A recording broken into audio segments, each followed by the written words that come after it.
While the Aladdin may just be concrete and steel beams to the engineers who are about to blow it up, it is a lifetime of memories for many of the longtime employees. Yeah, employees like 20-year bartender Terry Jones, who has been a bartender there for 20 years. Let's listen to what he had to say. I was the employee of the month.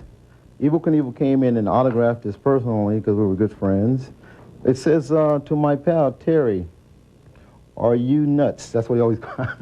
Terry Jones still laughs at some of the memories and is touched by others. And here's one of my letters from one of my customers, and fortunately at the time her dad had just passed, and we were real good friends, and they sent me a letter and just to tell me about it. His Employee of the Month plaque is still shiny, and so is the smile in his official ID photo. But the Las Vegas native is also nostalgic. Yeah, I'm real sad because it was one of the last of the Vegas original hotels, and it's a beautiful location. It was a nice hotel. $3, baby. Terry managed to smile to the very end. Yeah, I don't know why. We caught up with him his last day on the job. It's gonna hurt because, this is like, my home, and I love the place. It hurts because you get to a point that it's not only a place where you work, it's like a part of your life.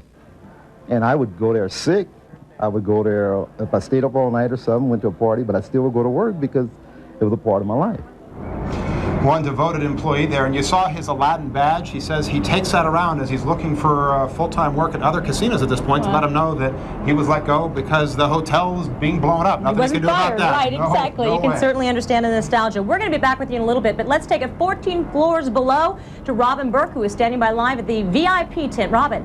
Well, Allie and Mark, there are still a few Aladdin employees working right down to Implosion Day inside there in the VIP tent. And it's only appropriate that even in the end, there's a place for the VIPs.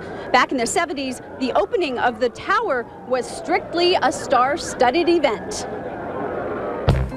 The Aladdin lamp, the signature of the new tower expansion, was like the grand opening all over again. With Hollywood stars like the glamorous Ginger, Tina Louise from Gilligan's Island, Christopher and Linda Day George, and Hutch, David Soul. Character actors from almost every popular TV series of the time made the invitation-only event. And everything from the entertainment to the seating arrangements went along with the theme. The tower at the time was one of the tallest buildings on the Strip. Today, the symbol of the 70s Strip expansion is in the Neon Museum, safe from demolition, and soon, just a reminder of another Aladdin in another time. Now, we just heard the 10-minute siren. We are about 9 minutes away to blast off. Now, the Aladdin will be remembered for a lot of special people, a lot of special events. One in particular historical event happened here May 1st, 1967. And to tell us all about it is Michael Geezer, a day that was fit for a king. Michael.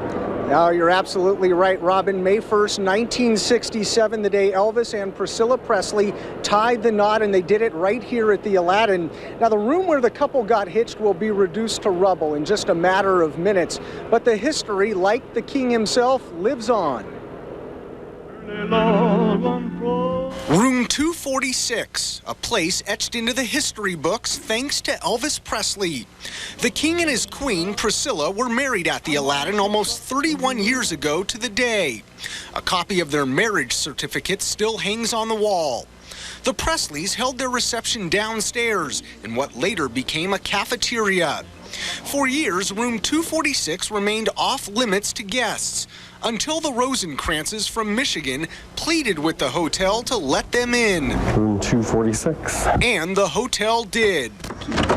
In September of 1996, the Michigan couple exchanged vows in front of the same curtains and under the same chandelier as the Presleys. Oh, it's awesome. I get goosebumps being in this room.